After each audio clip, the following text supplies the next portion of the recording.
Hello and good afternoon, Xbox Nation. Welcome to this week's episode of X Vlog Live. I'm your host, Mr. BoomStick XL, and today I have the honor of sitting down with one half of Living Split Screen, one of the best shows on Saturday on YouTube that if you're not subscribed, you're doing it all wrong. Steel Rain, my brother, welcome. How you doing?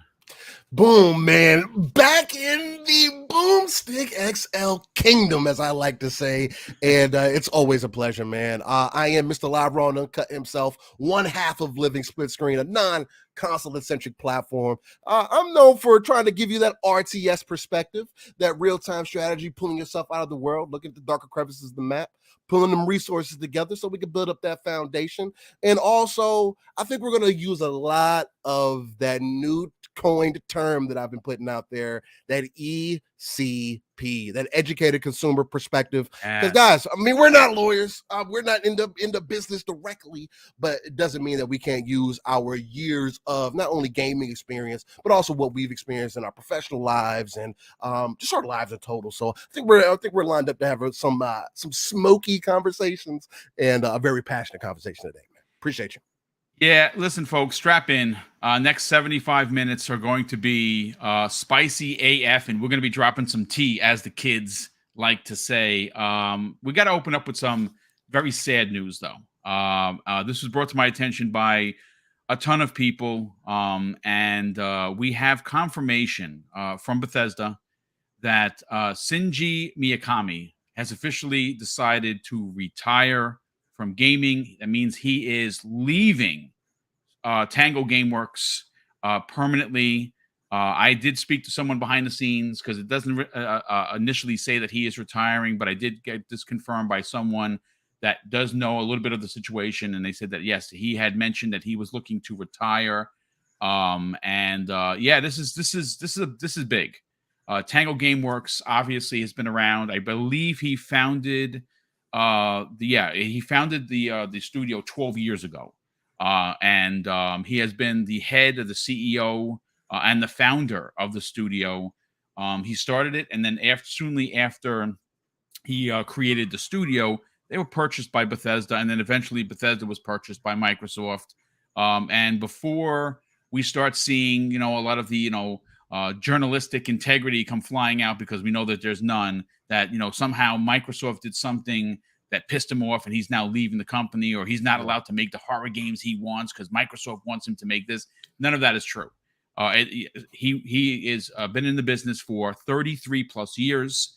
And he wants to retire like a lot of us do. I'm fortunate to have been retired already for a few years, and I'm enjoying it. And I have not worked as a police officer as long as Shinji. He was in the business for 33 years. It is going to leave a gap. There's no doubt about it. But I would imagine that this is something that they have been planning for. I'm not making light of it. I'm not saying, they're going to just move on. Shinji Mikami, folks, is one of the founders of one of the greatest horror franchises in gaming history, in Resident Evil. Obviously, his status quo in the gaming universe is legendary. You can put him right up there with Miyamoto from Nintendo. Pick your favorite developer. This is a devastating situation that we're going to talk about. Do I think they're going to pack up shop and close Tango Gameworks? The answer is no, that's not going to happen. I'm sure, because of how professional he has been his entire career, that there is going to be someone that he believes is as capable or even more capable of even better than himself, that are going to take over the studio. Just to give credit where credit was due, Steele, I pulled this story from trueachievements.com. I will add this to the show after the show goes on video on demand, so you can check it out. You and I were talking in the green room, Steele. This is devastating. Sure, it is. It is a big blow. This is on the level of Rod Ferguson leaving the Gears of War franchise and studio to go to Blizzard to help create Diablo 4. This is on the level of Mike Ybarra leaving. He was a big executive in Xbox. Now he is the head of Blizzard. What are your thoughts on this? For me, like we were talking a little bit in the background, and you are definitely going to have those people who are going to try to doom and gloom everything, as they always do, because I mean that's kind of been Xbox's motto over the years, I guess, for And whatever we're going to reason. get into that, right? We're going to, Yeah, yeah. we'll definitely talk about that later, but to stick on this with Shinji and everything. I don't see how you look at somebody who's been part of the gaming industry and doing it so consistently for 33 years, as you mentioned, and him have any regrets. Or I could see how somebody who has spent 30 years doing something that I don't even think when you look back on his history, a lot of how he came into the industry was a lot of happenstance. He just was in the right place, right time kind of thing. But you have to imagine, especially with his pedigree of games that he's put out, that maybe it's just time. Before you get knee deep in another project and you're doing this for almost another decade, because again, games take quite some time to make nowadays, 6 years plus. And before we just sit there and my phone started ringing, people calling, why? But no, before you get too involved with something else, why don't you just say, hey, you reevaluate some things, right? And it's fair enough to say that maybe he's at an age where it's just like maybe it's more important for him to spend time with some family, right? We all know, unless you don't know, I would definitely suggest to watch a little bit of videos about the gaming industry. It's a difficult business to stay in. It's a difficult business to work through. A lot of devs don't stay in there for more than 5 years, and I've brought up that point many times. Hey, how would you like going into an industry that you're passionate about, and after about 5 years, you're like, I think I'm tired of this. Tired of the drama, tired of the BS. I'm tired of all the stuff that happens behind the scenes, because that's part of the reasons why I don't want to get into it, right? Where it's like I don't want you to unveil it for me. I don't want to see what's been happening behind the stage. I want just experience the art and see what people bring to reality. So for me, I think that this is a perfect time for him to make that exit. Especially on a high note, right? He just came up with John Johannes and was like, hey, introduce your game on this most recent direct that they did. And it was just like you could tell that there had to have been some kind of internal mantle being passed, or something was going on. And not only can he leave with all the pedigree and the directors and being a producer and all these executive producer positions that he's held over these different games like Dino Crisis, Resident Evil, Vanquish, Ghostwire, Fallout 4. If you didn't know that he was one of the voices in there, so he's been all over Bethesda.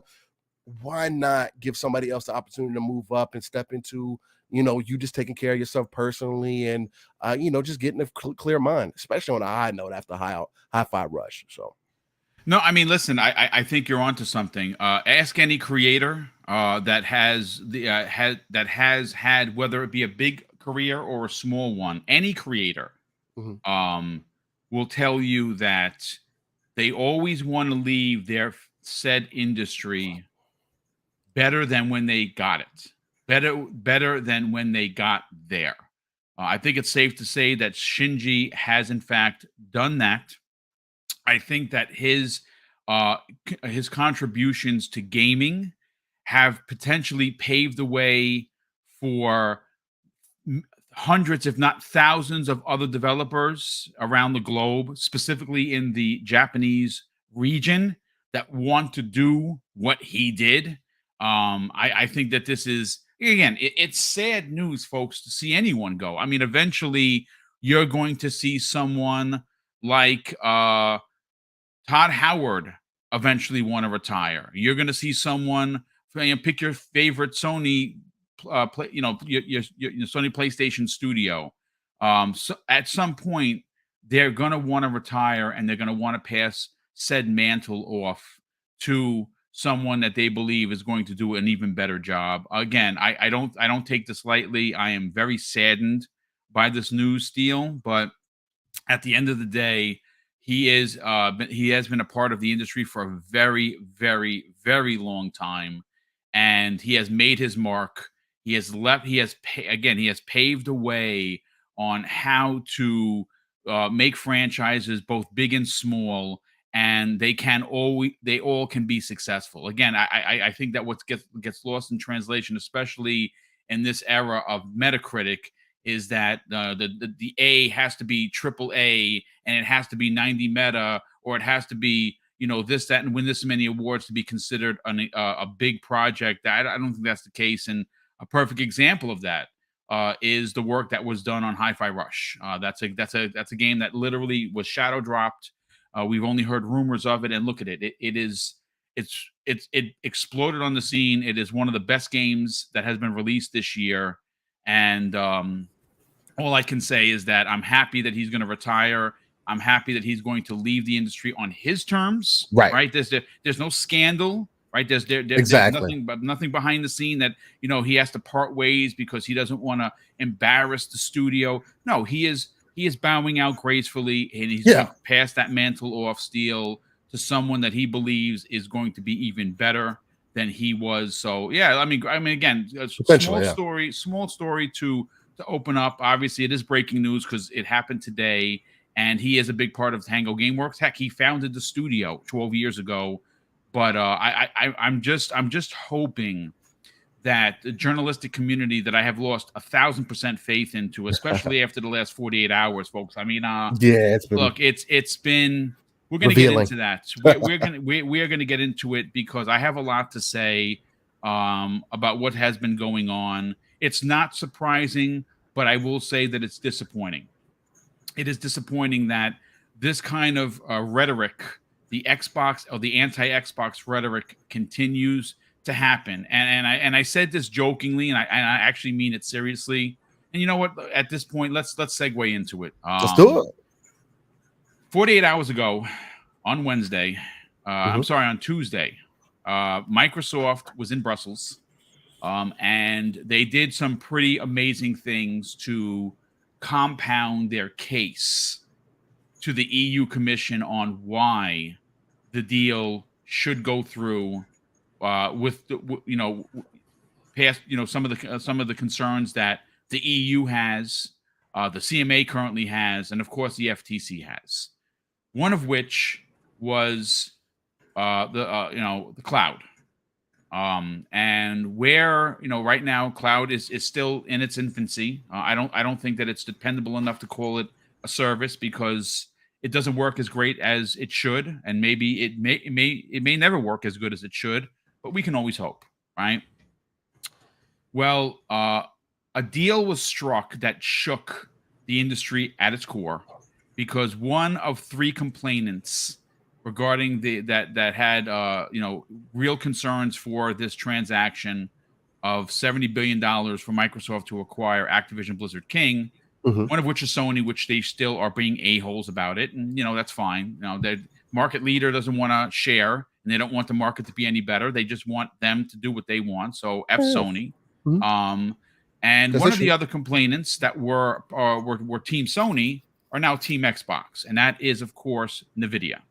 NVIDIA is, they have their service that is very similar in scope to xCloud, where you are basically using a supercomputer in the cloud to play games. Now, one of the things, Steel, is GeForce Now is a thing. It was a big thing, and a lot of studios pulled their games from GeForce Now, and one of the biggest games pulled was Call of Duty. And what we understood is that they had some concerns. They weren't opposed to the deal, but they had some concerns about how dominant Xbox would be if they're the only ones that could play on something like Call of Duty. Well, that has been, which never was the plan, but no, it was never. Yeah, it was never the plan anyway. But Microsoft did what Microsoft did, and they signed a 10-year deal with NVIDIA to allow for GeForce Now to not only get Call of Duty again, because Activision had pulled it years ago, but every PC Xbox game. And what's even more interesting, Steel, is that started happening instantaneously, immediately, right after the press conference. They were saying, check here for the list. We're going to be adding games on a daily basis. So concerns quelled, right? Done. Close the door on that. And they also did something that we knew was coming, but it's official. They signed a 10-year deal with Nintendo to have Call of Duty arrive on that system. And I believe the last Call of Duty that was on any Nintendo platform, I think, if I'm not mistaken, correct me if I'm wrong, folks, it was the Wii U. I believe there was 1 or 2 releases there. Well, look, there you go.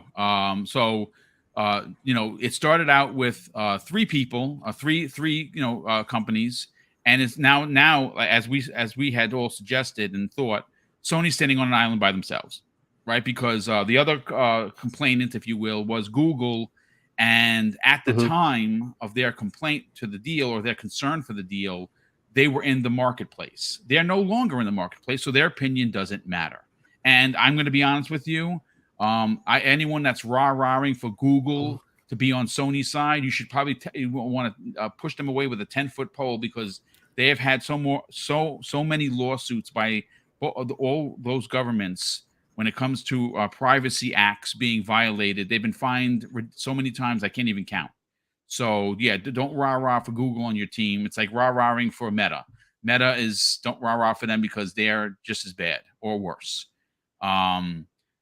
Steele, let's before we get into the journalistic shenanigans that went on, I didn't get a chance to talk with you, and I'm interested to get your opinion on how Tuesday played out, because in pure WWF or NWO fashion, with Hollywood Hulk Hogan coming out there, Brad Smith got up on stage and he did what any president would do. He brought documentation. He brought physical, visual evidence. And on his left was the pie chart for the European region. Mafia tactics. Yes. 100%. 1000%. And it basically looked like like a blue Pac-Man. That's actually how it looked, as a matter of fact. And it clearly stated that in that region, in the UK, in the EU, Sony currently has what is, by pure definition, a monopoly. They've been doing this for years. There's been no regulatory involvement. Again, I'm going to say this. I said it last night, which we're going to get into last night's show in a second. If this deal doesn't go through, or there's something someone tries to step in to block this deal, there are 1 or 2 things happening: collusion or corruption, or both. Okay, I don't care if it ruins my YouTube career saying it. That's what I believe. The writing's on the wall. There's no reason for this deal not to go through unless those 2 things are happening as we speak. And I think that the showboating that went on by Brad Smith is going to quell that, because, like I said, on the left, Steele, clear as day, 80% of the market belongs to Sony. Microsoft has 20%. And it looks like that because, according to the CMA, the FTC, and the EU Commission, Nintendo doesn't count. So by their rules, they do. No, of course they count. But by their rules that they have invoked, that's what the market looks like, 80-20. That's a monopoly, okay? On his right-hand side, Steele, was a sign that had the number 150 million. Now, what's interesting about that is when you talk about concerns for the marketplace, for the industry, someone like Sony has made the market smaller by keeping things in their ecosystem, not letting others play with their toys unless you are a PlayStation subscriber or customer. What this deal will ultimately do, and has been confirmed by Brad Smith himself, is that currently Call of Duty is played on 120 million devices. That's a lot. That's a lot of people playing a lot of Call of Duty. This deal will bring that franchise to an additional 150 million new players. Almost 300 million players. That is double, folks. That's madness. So instead of the deal making Microsoft smaller, it's making Microsoft and Xbox bigger. which is what you want for competition because then everyone could play, right? No one is boxed out. Mm-hmm. Before we get into what happened during the event and after the event with some of the very, very disappointing journalists within our community, I want to get your opinion on the way that this was put down. You said mafia tactics. Yeah, no, 100%.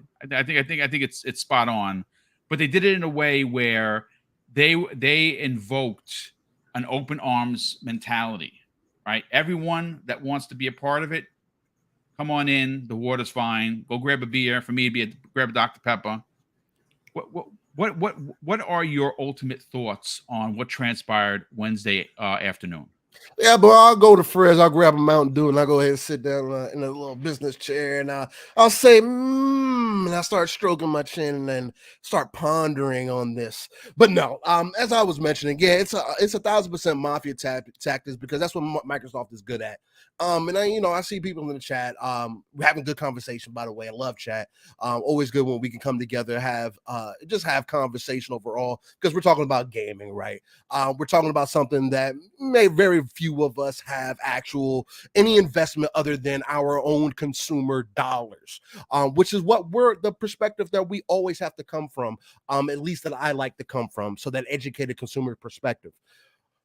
What he did yesterday was basically, that was somebody at the head of Microsoft basically stating the same thing. It's like, you know how we see sometimes where we might think that devs or certain people from Xbox or the Halo community, certain people are looking at the community to get different perspectives and see what's working, what's not working. It's like he spent some time on Twitter or spent some time on Reddit or spent some time maybe working within his own company and understanding how the gaming side of Microsoft has been treated up to this point, and said, you know what?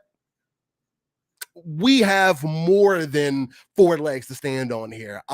We have ample of opportunity. There shouldn't be anything preventing us. And if anything, we've only done since the time of when, because people always go back to this. Oh, Microsoft's monopoly because they monopolize software.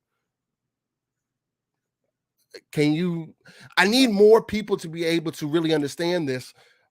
There are so many people making software and nobody has to choose Microsoft for their software. It's a choice. There's other software that you could use out there. Now, if you want to say, oh, it's because of Windows, and well, I mean, I can also say that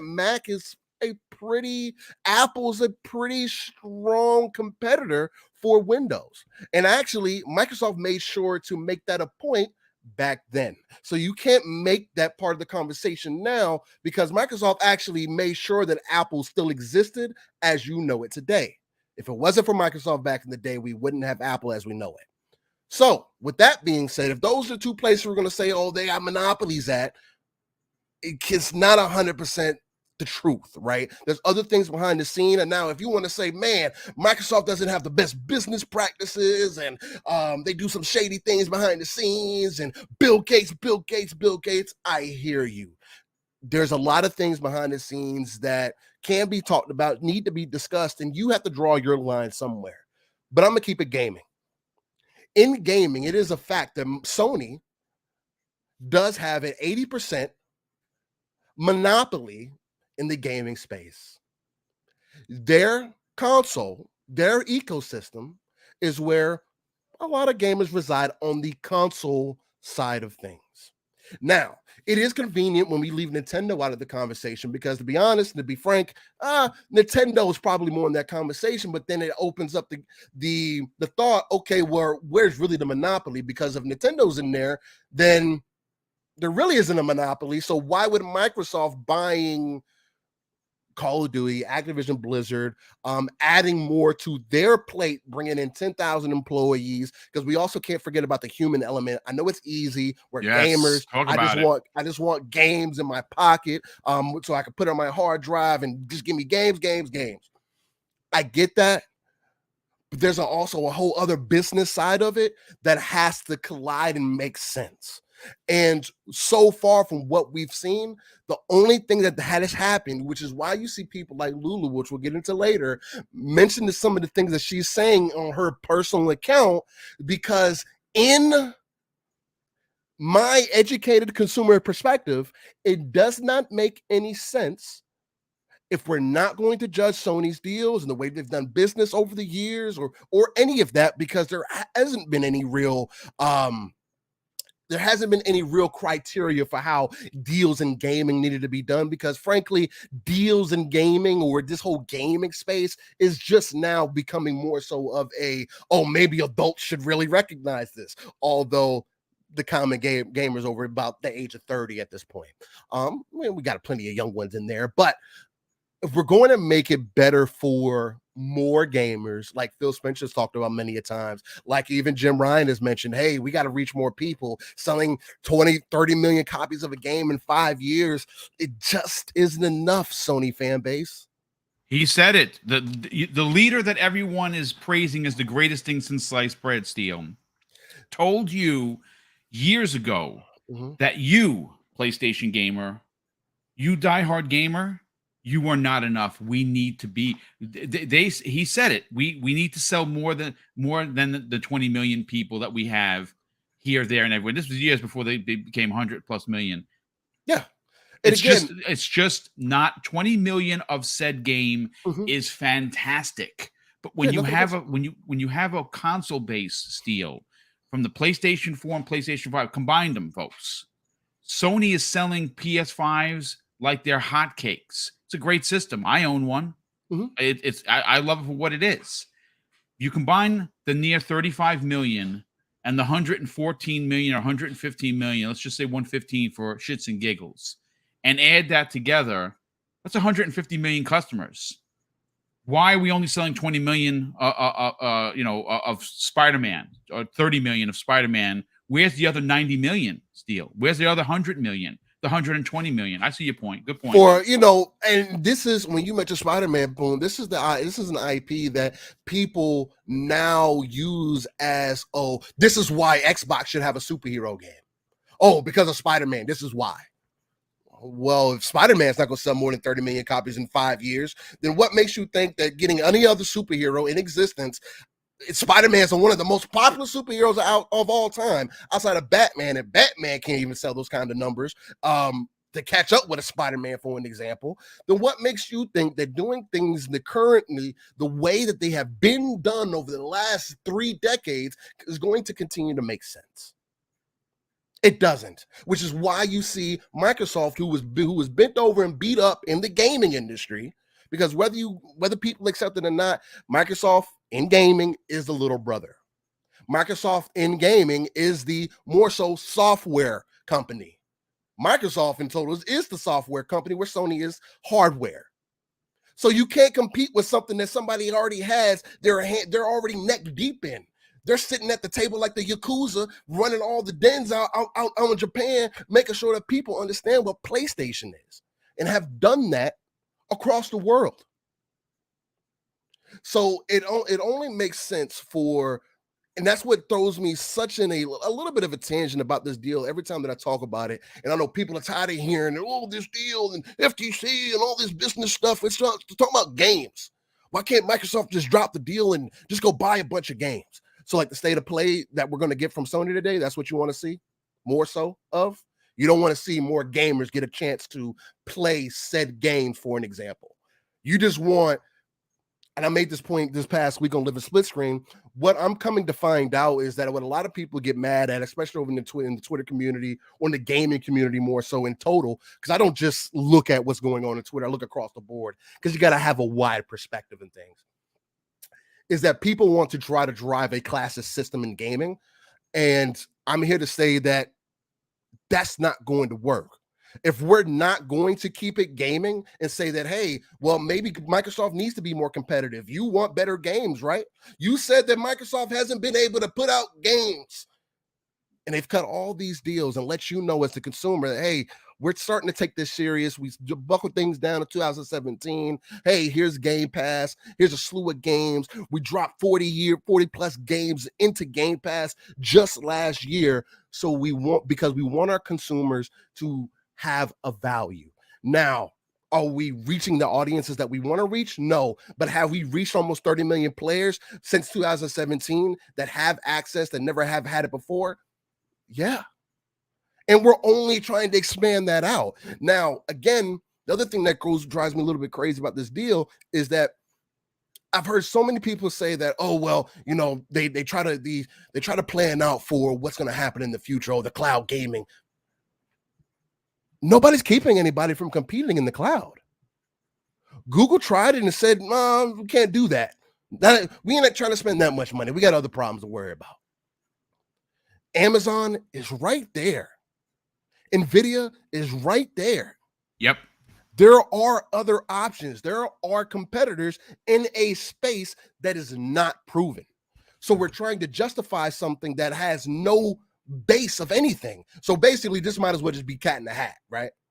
Red fish, blue fish, green eggs and ham, Sam I am. I don't want those green eggs and ham. Is that where we're at? And a cat with a box with some socks. Like, what are we going back to old school nursery rhymes? We got to keep things a little super basic and just look at it. Oh, Microsoft bad because the people say it's bad. It's not a good enough excuse. If we're going to look at it from a subjective standpoint, we have to say that, look, we wanted Microsoft to compete. Microsoft's version of competing is saying, hey, let's take Xbox serious. Hey, here's Game Pass. Here's a family plan. We're dropping more and more games. We're cutting more and more second and third party deals. We're going to get our first party underlined. And they keep apologizing. Again, for a company that's so bad to a lot of people, it is the only company within our gaming sphere, or really across business overall, because they're kind of forced to, as an American company, by the way, to talk about all their business doings in public so that the people can have some form of confidence or feel like they're not being done wrong. And that is my problem with this entire situation. Rasmussen came out and did exactly what he needed to, and it stoked confidence, not only to the investors within his own boardrooms, but also to his consumers, because he knows who he needs to speak to. If I eliminate all of your problems, what problem do you have now? Other than making a fool out of yourself because you don't want to compete. You don't want us to change the way that we compete. You want people to continue to buy $70 games at full price, even though, I'm gonna let you on a secret. Nobody buys enough games. 100%. That's the problem. The buy-to-play model is old. It works for Nintendo because Nintendo has some sort of magic that they sprinkle into every one of those little chips. Nintendo is the anomaly in the conversation. Games are bought specifically on PC at the cheapest price that they could get. That's just the way it works. The buy-to-play model is shrinking. Mm-hmm. It is getting smaller. Okay, just like and I mean, again, this is Logic 101, folks. Look at the industry in film. Look at the industry in TV, right? The reason why all of these apps, all of these, Hulu's and Netflix and Disney Plus and, just name your favorite brand, has an app, has its own streaming service, because the days of going to buy physical discs and collections are shrinking. Yeah. The same way CDs and vinyl shrunk, where you get everything everything digital. Talk about it. Yeah, I mean, vinyl's coming back. It's trying to make a slight comeback here, but yeah, for collectors. Yeah, I'm a fan of vinyl. I have a huge collection, especially stuff in the 70s. That's a good example of what could potentially happen or is happening within the gaming industry. We also want bigger games, but we haven't come up with a way to put all this information on one source of material for everything to be there. Guys, like, you want 150 gig games, 100 gig games. Those don't all fit on Blu-ray discs. So you want to go back to having these trifold cases with 3 different discs, and you got to get up and put different discs in all the time. You want to be able to have that option? I get it. I understand. But I'm also, and maybe I'm just jaded in this, and I also see more of what the the typical consumers are looking at. The typical consumer is still trying to work on getting good internet. And internet is becoming a necessity of gaming, whether you like it or not. You want to play your old games? Go emulate them. Go buy them or play them on the device if you still have it. Because other than that, it is too late now to be worried about game preservation when people already bent their back over and said, nope, I'm just going to take it because I don't really truly care. There wasn't enough there to make us think about it being a problem. And to me, honestly, I don't necessarily see that as a bad thing. I absolutely agree. Get it. Yeah. I do get it in a lot of ways. Hey, well, I can't just pop my disc in 30 years from now and I played No Man's Sky, for an example. Yeah. Okay. If they take the server down, yeah, the game's gone. Mm-hmm. But are you even thinking about No Man's Sky at that point? Or are they, because of what a company like Xbox, a company like Microsoft has done, where they have also made sure to make it a point kind of going forward, they kind of have to, where you see your previous generation kind of moving with you. So if anybody is taking those things into consideration and forcing people to think and look at things differently, currently right now, that's why this isn't such a fuss. It's because of Microsoft. For the first time in a while, they have their hands on the pulse of an industry, and they are the right ones to have as far as front of the people and showing how things need to be done or to be treated going forward. So yeah, no, I want to read something to you. Now, first of all, we have a lot of people in the chat. We are over 500. I just want you to know that is the most view I think we've ever had on the show. So if you're new to the channel, welcome. Of course, this is an Xbox centric podcast today. I do have multi-plat shows. I do stream 5 days a week. Please consider subscribing. My wife and I are 200 and change away from 12K. We'd love to hit it. We'd love to hit it before the end of the month and start off 2023 strong. And you can help by just hitting the subscribe button. Nick's in the chat, who's always here. So Nick's welcome. Love Nick. Shout out to Nick. Good dude. Really good dude. He says something that's interesting. Now, he's a Sony fan. At least it appears. And that's awesome. We want to invoke a welcoming aspect. Everyone is welcome here. I don't care. Race, creed, color, sexual orientation, platform of choice. It don't matter. The House of Boom and Mrs. Boom, we welcome everybody. Everybody is welcome here, and we love that. And if you don't like that, well, you could just leave. It's fine. But we're welcoming, and we accept everyone. He says this, and this is a perfect example, folks, of why this deal has to go through. He says this: the crying about Sony having a big presence is silly. No real competition has ever challenged Sony on a consistent basis since the 90s. Case in point, why there needs to be more competition. I mean, it's again, I'm not using his words against him. I'm just saying that mentality right there that's on display is the reason why Sony moves the head of the industry where they want it, and when you don't do what they say, you're penalized, you're punished for it. I mean, Jeff Grubb said himself that Sony tells you what to say and how to say it, and if you don't play ball, well, there's that. I mean, he was tweeting about it the other day when they was going back and forth with another journalist regarding some of the things that were said. Listen, we've heard the stories before. We've heard it before. If you don't do what Sony says, or you do something anti-Sony, you give them a bad review, you're blackballed. You're blacklisted. You don't get a review copy. You're put on the pay no mind list. Mm-hmm. Now, I understand that they have a business to protect, but because of their dominance in the industry, they are allowed to conduct themselves with a bully-like mentality. You do what I want because I'm the market leader. That's what a bully does. You do what I say because I'm the bully.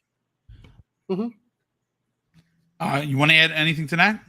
No, I mean, Another good point right there too, and that's always been the case.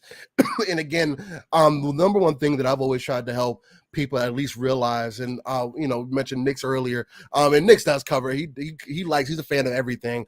He just offers he offers an opinion, which he's here all the time. I love having him in the chat. I love these kind of opinions. It's awesome. Right, and that's the number one thing that I love about people in the community overall, when we're able to have good conversation, like I mentioned in the beginning, because that's what we're here for. Nobody's here to say, oh, this is my definitive happenstance. You can't deny me. I got all this proof. No, like, we're not working with Microsoft. We're not working with Sony. We're not with Nintendo. I have no direct hands into the industry. I can only give you what I have seen as a consumer over my 30 years of gaming experience and also business experience, right? Because you can't just because you're not an executive of a company or stockholder or any of these other things does not mean that you can't pretend to be an armchair CEO, that you can't pretend to sit back and say, well, how do I see these things? How do you see these things? Well, how does the community feel, right? And to tie into with your point, the biggest thing that I have seen over the years is the consistent bias towards one side or another, and it's continued with all things, right? Yeah. There's going to be people who are always going to have a favorite. It's fine. Jordan, Adidas, Ferraris, Lambos, what Xbox and PlayStation, right, for an example. Whatever your favorite flavor is, that's great. The only point is, in this industry, because it has to be about us keeping it gaming. And of course, Nintendo has dominant market share, but even the government has excluded them from the conversation, which opens up a bigger, to me, issue, because why are you eliminating someone that is part of gaming? Maybe we should look at their business dealings and ask them why I can't get Bayonetta 3 on my Xbox or on a PC or on a PlayStation, so Bayonetta as an IP can be fully brought to life and people can actually enjoy it for what she is and what she brings as an action game. I'm just saying, that's my own little tangent there, but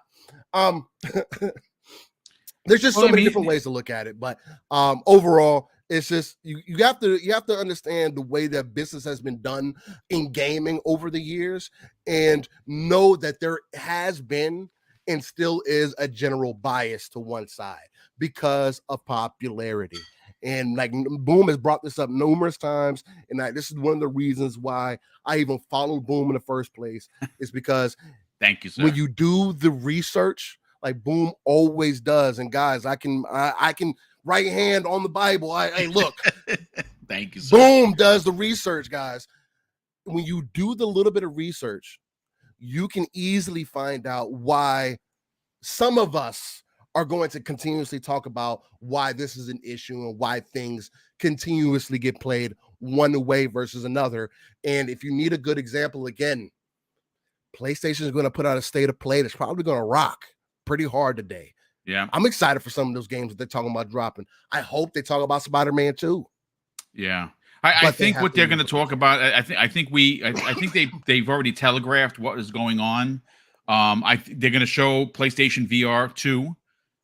Which it's not selling good. It's still available in many Best Buys around here in New York. You just type in PSVR 2 and they're like, yeah, reserved, come pick it up. It's not selling well because it's just very expensive. The tech is fantastic. Let's not argue that. The tech is out of this world. I've seen breakdowns of it. Sony doesn't make good tech. Sony makes really good hardware. The games, the launch games are not that good. Horizon, it's an average game. It's a 7. ACG basically said that it's not a good VR game, and it's not, and worse, it's not a good Horizon game. I trust ACG, so it's fine. I'm not getting it anyway. After how I was treated as a customer with my PlayStation 1 VR 1, that all of my games were not backwards compatible. I said, well, that's it. If Sony's not going to invest in me, I'm not going to invest in Sony. But what I want to do, Steele, is I want to circle the wagons for a hot second. Okay. And I want to talk about one of the hottest conversations that have been the last couple of weeks. There is an executive at Activision Blizzard. Her name is Lulu Cheng. Mm-hmm. And it's as Lulu Cheng Messervery. I believe that's how you pronounce it. I probably butchered it. I apologize. If you don't know who she is, you probably should. She has been making waves in a positive way for Xbox gamers, people that have been championing this deal. If you don't know who she is, I'll read you her title. She is the EVP Corporate Affairs and CCO of Activision Blizzard. She has been someone that has been out here on Twitter, as we've seen many executives from many, many different places, dropping it like it's hot, so to speak. She has had a lot to say about the deal. She is obviously involved in the deal. And one of the stories that took the world by storm was her response to Christopher Dring. Now, if that name doesn't ring a bell for you, he is the head of GameIndustry.biz. And with that title, you would imagine that he could or should remove himself from anti-Xbox rhetoric. And unfortunately, he has not. He has sometimes acted as if he was a 12-year-old shooting paper spitballs at the person in front of them. That is my opinion. Obviously, he's not going to agree with it, and that's fine. We can agree to disagree. But some of his coverage of the media, specifically of Xbox, has been nothing short of just bias across the board. Well, Lulu, who is not shy about calling someone to the carpet, called Chris Dring to the carpet because he posted something. And again, this is what I don't understand is I get apologies, right? I get sometimes we get it wrong. I get it wrong. And then I'll be the first one to be like, hey, listen, folks, I got it wrong. I apologize for that. And if I offended, I apologize again. I have no problem telling you that I got it wrong. Well, he wrote a piece where I'm actually gonna quote tweet what Lulu put in her tweet, and he wrote this. Meanwhile, the company's EVP of Corporate Affairs and CCO Lulu Cheng, fresh from her interview with Axios, tweeted this meme just during yesterday's hearing. Just to stress, this is an executive vice president at one of the biggest and most powerful entertainment companies on the planet. Now, what he is referring to is a meme that she had sent out of someone on a bike, riding a bike, and she put the word Sony on the biker. And the second scene of this bike is them putting a stick in the spokes. And she wrote on that, and you know what? Why am I even? Let me see if I can bring it up. I'll bring it up in a second. I'll bring up the picture for you in a second. And on the third panel of this little comic is the person on the floor holding the knee saying, "Why are they going to take Call of Duty away from me?" I thought it was fantastic. I thought it was very relevant. I thought it was exactly what needed to be said. I applauded her for it. I think that what she does is give it to the journalists who have been Steel for years, giving it to Xbox left, right, and center. And what I have come to understand, especially in the PlayStation community, and of course, not everyone, let's make this clear, this is a subset of people who love to give it, Steel, but don't like to take it. And Christopher Dring is one of them. He's snarky. He's arrogant. He is someone that has made his business of writing anti-Xbox pieces for clicks. And when he finally gets it, he doesn't like it. And he goes out there and he had to issue an apology to Lulu regarding it. And I'm going to read what she wrote. in response to this hit piece on her. She says, "Hey, Chris, your DMs aren't open, but would you mind please correcting this? I appreciate how important you make me sound and that you have a right to your opinion. Dunks are fair game in my role, but I definitely did not tweet during the hearing, perhaps confusion due to time zones." So, of course, he had to issue an apology, and it was half-hearted and coward-like. And he simply wrote, I've changed that. So is it really an apology? No, it's what a coward would do. And I'm sorry to say, and I'll say this, I want to make this clear. We do not accept bullying or death threats or harassment on this channel.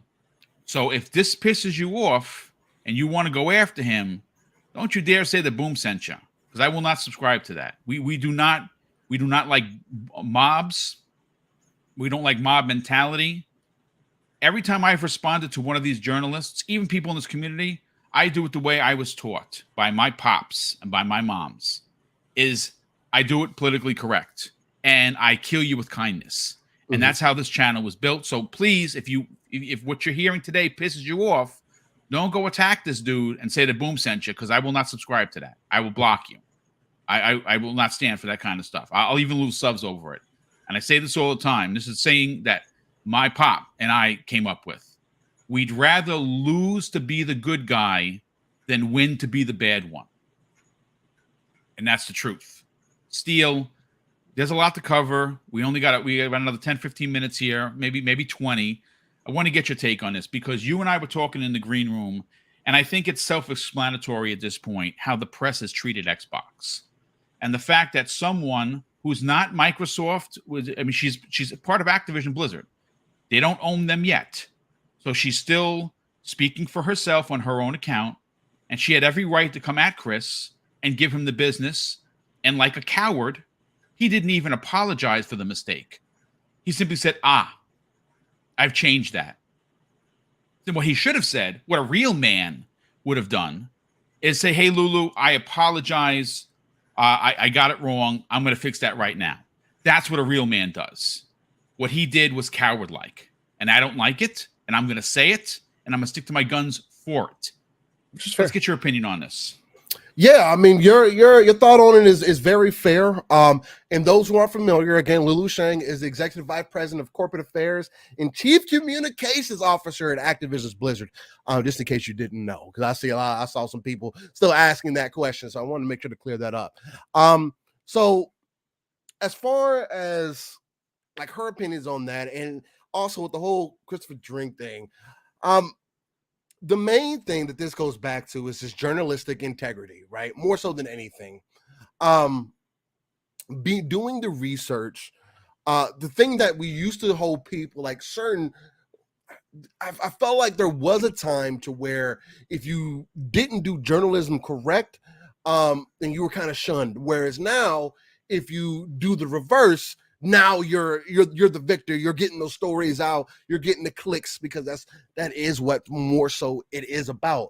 I don't have to be 100% accurate, as long as I'm about maybe 75, and I meet my word count. I get paid. The company's looking good. We got more people looking at our site more so than ever. People are talking about this all over Twitter and everything. And the one thing that we also have to remember is that Twitter's a social space, just like any other social media. If you're going to go out and say something, anything, you're going to speak your opinion, you're going to write an article, in this case, for an example, and you don't get all the information correct, or something goes wrong, or, hey, just like back in the day, we used to clown on people all the time, whether we were just having some fun, and there was people who used to bully and clown on people. Hey, you got big shoes. Oh, you got clown feet. Oh, you walk like a penguin. You know, we used to do a lot of those things. A lot of people I know now, and it definitely got worse than that. And in social media, it does take it to this next level to where, oh man, all this internet bullying, which I completely understand. And nobody should be going out and attacking people for what they said and things that they done or whatever, unless it's really kind of disgraceful as a human, right? And there's very few things that we'll say about that. I mean, we'll leave it there. If you, for me personally, if you're going to be somebody, especially that is head of gamesindustry.biz, which I thought was pretty reputable, and I find that they have some good information there in some cases. If you're going to do those things and be kind of the face and write these articles, then you have to stand on the things that you said, right? And to your point, Boom, and he might have went behind the scenes and said, "Hey, apologies for that," whatever the case, and maybe didn't do it out in the open, which is I get it. Either way, people, it is fair for you to make an opinion on one side or the other, whether you agree with Lulu or whether you agree with Chris. I personally agree more with Lulu in this case, just because of how the situation was handled, and that's it. Now, as far as him being bullied, I like, if some people want to see it that way, that Lulu activated all these people and all these fans and to attack certain people, I can get your perspective, but I don't think that's the point, right? And for me, it's always about the principle of a situation, not anything else, because the principle matters to me more than anything. Why did you do it? Did you do it in jest? Did you do it and really do your due diligence? And in this case, it didn't happen. He made a statement, other people attacked him. You can't have other people attacking him. You can't help the people on the internet that just feel like they need to go to the most extreme lengths that they need to go to try to make their point heard. Yeah. Steele, can I stop you for a hot second just to bring up the meme, if you don't mind? Yeah, go ahead. So we can let people see what I'm talking about. Here's the meme, folks. Basically, it's cut and dry. Again, like I described it. It's someone on a bike, and it has the word Sony. Mm-hmm. Right. Second picture in the comic says refuses to accept guaranteed long-term access to Call of Duty, and you see them putting a spoke, putting a stick in the spokes, and the final part of the comic says the person is on the floor holding their knee, saying, "What if we lose access to Call of Duty?" I think that it's genius. I think it's funny. I think it's funny. I think really what it does is simplify how ridiculous Sony is being. Like, unbelievably ridiculous. And again, I say this before, and I don't want to bring this back to the regulators, but I find it to be laughable at best that regulators that are responsible for protecting the consumer and standing in front of corporations, so anti-consumer traditions or mentalities that have been going on for years are stopped, right? That's what their job is, to make sure that competition is fair, that consumers aren't hurt. And if you're going to sit here in this chat right now and suggest that what Sony has done to the industry over the course of them being in first place for 2 decades, then you're just straight up lying. They are responsible for some absolutely egregious standards that will have things that have become industry standards, like paying cross-play taxes by developers and publishers to play with others. That's ridiculous. Charging $10 to use your DualSense on an old game just so you can get some updated graphics, when some other people, PC specifically, do it for the price of free. I can go on, but I don't want to take away from your point. But I did want to show that picture, Steele. Please continue. And I agree with you, Pragmatic Eagle. I can't wait for a lot of this stuff to be over too. But because I care about the industry in totality and how things are playing out, I can't help but to give my overall opinion on it. And it is fair for people not to be interested if you're not interested, right? I mean, that's some of the separation there, right? We talk about the different types of enthusiasts and the people that are into certain things. And what Lulu has also done is she's on talking through her personal account, whether she's working directly with Activision, is sitting right there. It's a meme at the end of the day. It's funny. It doesn't need to be taken out of context. It doesn't need to mean anything else. But anybody with some common sense who isn't a loyalist or needs to be needs to treat a certain specific box or platform like it's Jesus Christ in the home in the reckoning, and like this is some form of religion, can see that it only makes sense. How do you offer somebody something if you're only, because again, Call of Duty only gets brought up because that's what's being talked about. And if that's all you're talking about and people are doing everything to make sure, or you're bringing up issues about monopolies and not people not having the opportunity, again, the principle of the entire situation was access. Oh, we're worried about access. That is the principle. If you're going to pull out the principle of the situation and evaluate it, then you have to acknowledge that Microsoft buying Activision Blizzard, which came to Microsoft about an acquisition because they knew they had a bag, they knew they could support potentially the mass of business that Activision Blizzard has, the mass of a company that Activision Blizzard has, because of their relationship, sat down with Microsoft and said, hey, I feel like you're the best person. What do you think about this deal? Are you even interested? And Microsoft said, yeah, I think we could do something. And from day one, they never had intention of pulling anything from anybody.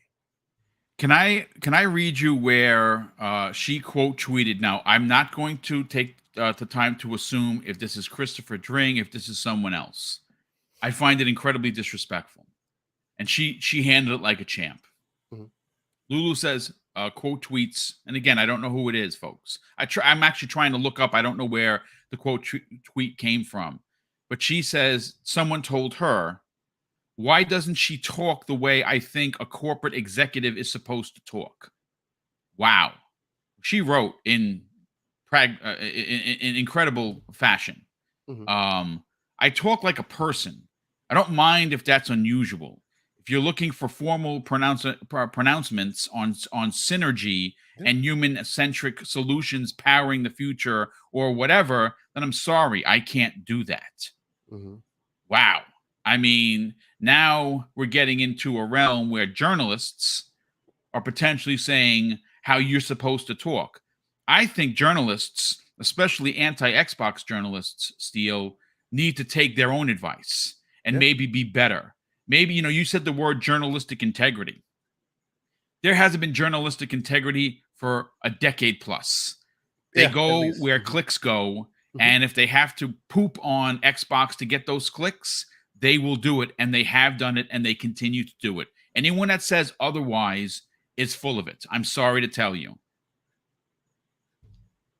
Yeah, no, I mean, and that's essentially the point, man. I mean, again, everybody's is left up to you to break this down and evaluate it however you want to evaluate it. That's fair. But to me, it just seems like it should be common sense in some standpoint that if in gaming, right? Because we got to keep this gaming. Yeah. In gaming, if you wanted Microsoft to be more competitive, if you wanted Xbox to give you more games, if you wanted there to be more opportunity, then why are we continuously shunning this deal? That's so shocking to me. Confusing. How many times have you heard, Steele? Well, why doesn't Xbox compete? I just want Xbox to compete. Haven't many PlayStation fans been using that rhetoric for years? Well, I want Microsoft to compete. Everybody. Yeah. Well, they are competing. And FYI, all of Sony's big studios, more than half of them were purchased after Sony worked with them. They didn't build them from the ground up. They bought them the same way Microsoft is trying to buy Activision Blizzard, the same way they bought Bethesda. Now, again, it's business. Yeah, it's business. I don't know. I mean, Steele, you and I are making ridiculous sense. We have over 550 people here.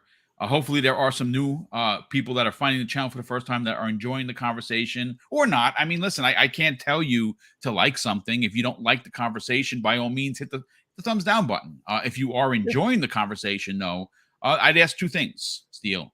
One, please hit the like button because that does help the algorithm for YouTube. And more importantly, hit the subscribe button because, like I said a few minutes ago, everyone is welcome here. This is a welcoming channel. We have an incredibly welcoming chat. We have moderators like Lethal Papa, who allows people to have an opinion, but he also destroys anyone that comes here to be a d-bag. And I love him for it. And he's one of the best modders in the business. I'm just curious though, because again we're coming to the end of the show. Again, this is a smaller one-on-one show. I know you got things to do, Steele. I just kind of want to get your overall final thoughts, and we'll get everyone out of here. All right. For me, and real quick, Boom, I don't know if you saw, but the Playground announced the DLC, brother, the Rally DLC, which I literally just got that. I got like 10 DMs. We're gonna talk about it on tomorrow morning's Breakfast with Boom. Beautiful. Yes, I was watching it in the background when you were talking. Looks phenomenal. Yeah, I'm kind of two minds about it, because it's like, guys, how many times we're gonna do Rally? This is kind of predictable at this point. But I mean, again, I'm a fan of Rally, so I'm not gonna be the guy to have all the negative marks on it. But it's just like I was expecting something different, but I guess how much different can you get? But get back on topic. As far as this, I mean, that's really the end all to be all for me. Again, I'm going to continue to talk about this entire thing every time that it's brought up, or anytime that I'm brought into conversation, because again, when you're brought onto a show, or when you're giving out your opinion, or you just care about the industry like I do, I try to talk about it from a standpoint that is going to add value to the conversation. That's the only angle that I ever try to come from. Again, ECP is what I value more than anything, the educated consumer perspective, and I value everybody to do the same. What is value to you? Does this deal help you in any way, shape, or form? If it doesn't, hey, then I understand. If it does, though, then let's look at the wider scope and truly take that RTS perspective. Pull yourself out of the world, look at the darker crevices of Google or whatever research that you need to do, and ask yourself, how do we get more competition in this space? Yeah. How do we bring more attention and people to the number one form of entertainment across the world? And I think what is currently going on is a good start for that. So I agree. I think that it is again, in our own little spaces, folks, we think gaming as this, sitting in front of your 15-inch tube TV, sitting on the floor, eating gummy bears, playing Zelda, right? That's how we all, as at least some of the older folks in the chat started. Gaming is big. Gaming is monster-sized big. Godzilla big, if you will. It makes more money than film, music, just about any medium. What you're seeing in this deal, which ultimately is going to pass, folks. It is going to pass, because the two sticking points for both the CMA and the EU, obviously cloud being one of the major ones, and Call of Duty being a really big one. They've both been answered.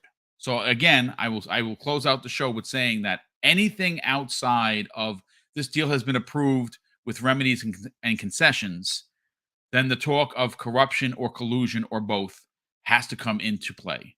I don't trust people like that. Especially don't trust government. And the way that Jim Ryan has acted, flying here, there, and everywhere, we know Jim has connections, but not only in Europe, but probably in Parliament.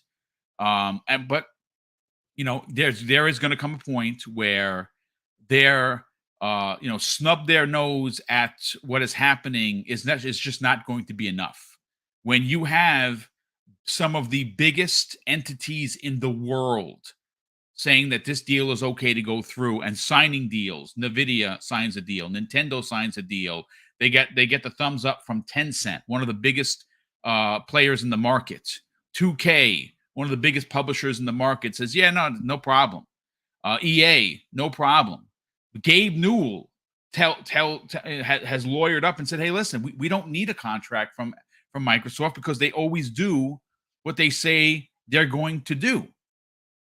And on top of all of that, you have unions, some of which that in the EU and the UK have 20 million members saying that, listen, you got to let this deal go through because Microsoft is doing something important here. It isn't about Call of Duty and keeping it off PlayStation.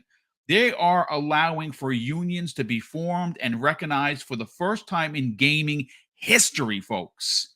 How come that's not the major story from some of this of the journalistic community? Why isn't that the human element of the conversation that everyone seems to forget? That actually real human people make these games. And you know what the problem is with that? You said it. I want my game when I want it. I don't give an F how I get it. And that's a problem. And if you have that mentality, I feel really sorry for you.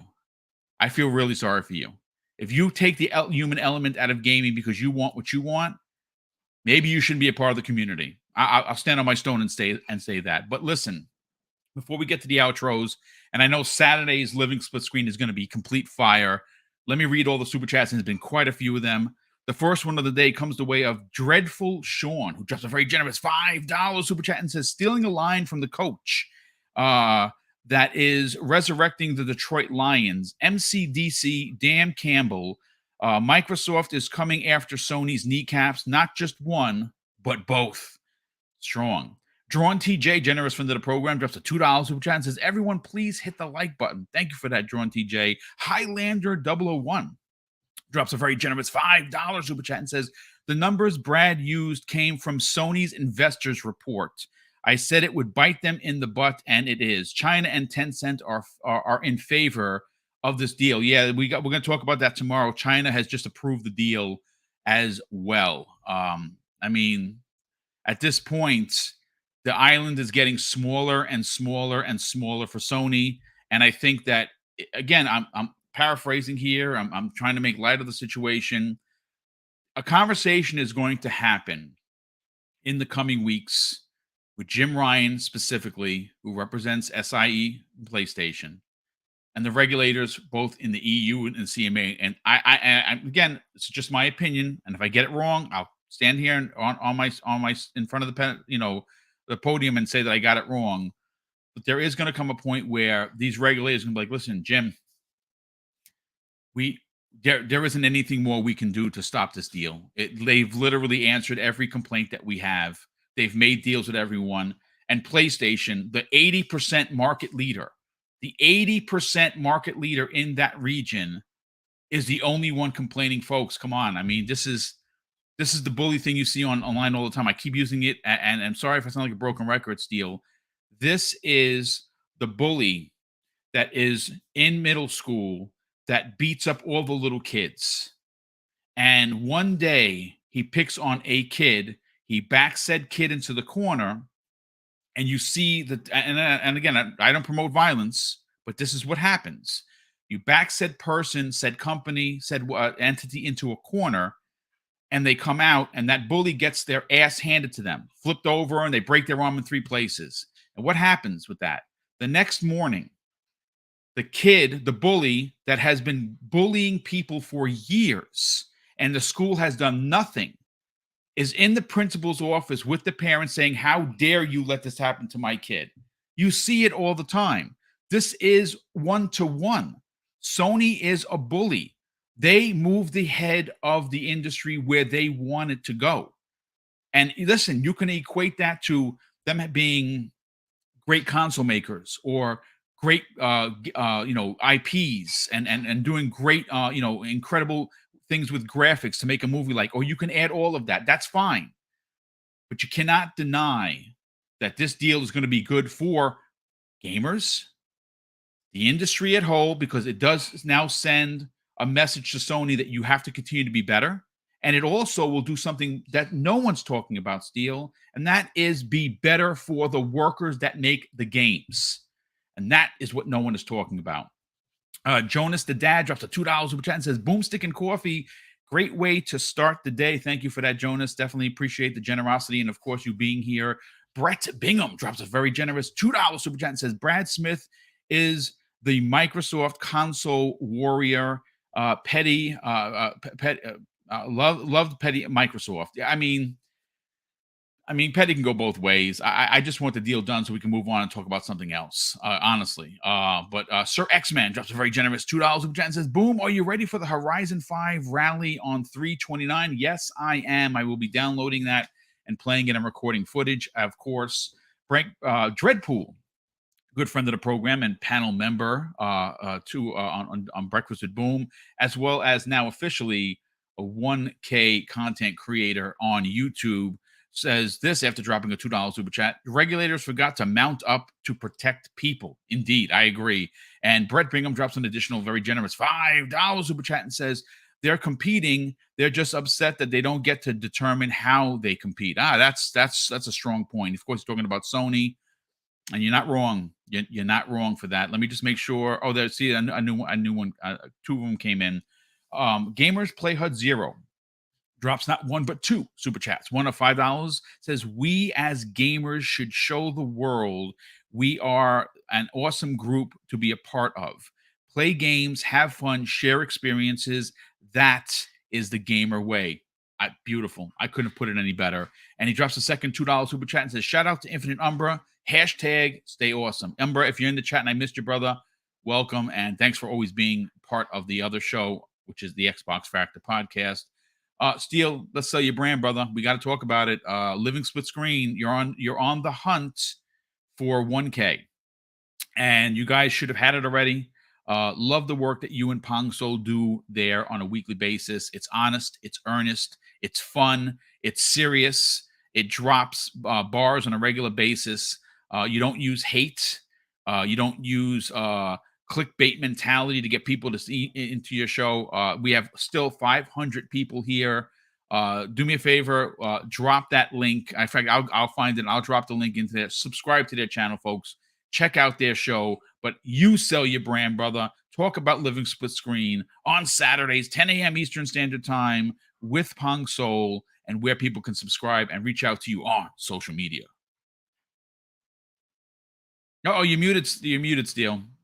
Am I muted? Yeah, you go. Now I'm not back. muted now. And shout out to my lovely brother K Asante, my morning show brothers. A lot of people try to put us against each other for whatever reason. I don't have that mentality when it comes to this, man. That's dumb. The gaming space is so much bigger than people expect or anticipate, and I get tired of people trying to fight for the same 1,000 people. And again, I know we're a show, and I'm trying to get to 1,000, but everybody has to start somewhere. And I believe that if we could come at some point together as a collective and truly support each other, then these conversations for integrity and journalism and all these other places and places like the LockNet could become more of a reality. Places like Game On Daily could become more of a reality. Places that actually put care, effort, integrity, intention, and everything that they do could be better represented. And also we could sustain ourselves, man. But enough of that sweet talk there. You can find me, Steel Rain. The T is a 7 everywhere. And it's super simple. Type it in Google. You'll find all my links that way. If not, you want to pick a place. Twitter is where I frequent mostly, or the Xbox ecosystem currently. Mainly because it's just easy. I got a PC, I got an Xbox, and PlayStation has not given me a reason just yet to invest in their ecosystem. And again, just like anything else, you have to have a reason or find a reason for why you're in certain ecosystems and why you enjoy those ecosystems. So I'm always a proponent for that. Know what you love. But other than that, every Saturday morning, 9 a.m. Central, 10 a.m. Eastern, 3 p.m. UK time, Living Split Screen, a non-console-centric platform. We talk about everything going on with the gaming industry. Again, it's an RTS approach, real-time strategy, pulling yourself out of the world, looking at the darker crevices of the map, pulling the resources together to build up that foundation to reach those 3 billion gamers that Phil always talks about. And people are like, "Who, you mean mobile gamers?" If you're a gamer, that's who you're a gamer. There's no status quo for gamers. If you game, your game. That's what 1,000. That's how I feel. And again, we can all have our own personal opinions on what type of gamers you are and everything else. That's a whole different thing. But nonetheless, please come check us out. We are on that road to 1K. I'm also going to try to shoot for 3K this year. It's just about how active that we can end up being on social media. You got to put that work in to really get your name out there. So, but with that said, thank you again, Boom, for having me on. It's always a pleasure when I have a moment to get on and chop it up with you, man. Again, I appeal it to the community, to my personal belief. And the one thing that I say this to everybody, and it's the reason why, I continue to follow like the Lords and I follow you and random and people of that nature, is because y'all stand on your opinion. You know where you're coming from. You do the research, and you don't mind to tell somebody, hey man, F off. You don't want to believe what I believe. That's fine. That we're here to have a conversation. We're here to open up the floodgates per se, and just try to reach more of a mass of people. So greatly appreciate you for keeping me on that back burner for you. And ladies and gentlemen, thank you for continuing to enjoy this content right here on Mr. BoomStick channel. Yeah, well, thank you for being a part of it. I wouldn't have it any other way. And thank you for the very, very kind words. What you see is what you get, folks. I don't claim to be anything but a good dude. I want to help everyone.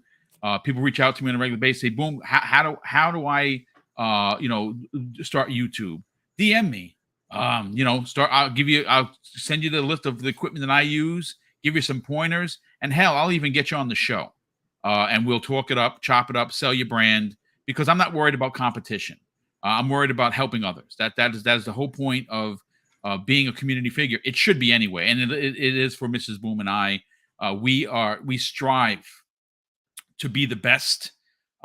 We strive to be better. We try to help as many people in our path as we can. A lot of people don't think that way. That's fine. Everyone, in opinions, folks, you're entitled to yours, but know that we are always going to put the people first. So thank you so much for tuning in. Again, almost 600 people here today. We missed it by like 20 people, which is amazing. So a big shout out to everyone that took the time to check out XVlog Live. Tomorrow morning, 10 a.m. Eastern Standard Time, we're going to close out the week with another strong batch of opinions from the panel members of Breakfast with Boom. Hell, we may even get a surprise appearance from Crispy Bomb himself, because again, there is still a lot to talk about, and it's not going to be negative. We're going to talk about games, what we're playing, and obviously you and I are playing. Can't stop playing Hogwarts. What a game! I'm trying to make time for Atomic Heart, and it's so good. And there's just not enough time in a day. And this entire week, folks, this old man, and I'm old. I'm 52. Have been up past 2 a.m. playing, and that's how Hogwarts has got me. They got me all twisted. But ladies and gentlemen, once again, thank you so much for hanging out with us and voicing your opinions. Again, opinions, they matter. They certainly matter on this. As long as you're not being a troll, you're welcome to hang out, and Lethal Papa won't ban you. No picking, no bullying, no cursing, anything racial, anything sexual orientation wise. You bounced, and I will never allow you back in here. Let people be who they want to be. Be who you want to be, but let others be who they want to be. That's how we want to run this channel. Thanks again. And of course, I'm going to close out the show with something that's important to me, folks. Hopefully one day it'll be important to you. And that's something that my dad taught us when we were kids. And he would say, Craig, treat others how you want to be treated. And also, it doesn't cost anything to be nice. You live by those rules, son. I can guarantee you're going to have an awesome day. So take care, everyone, and we'll see you next week on the newest episode of XVlog Live.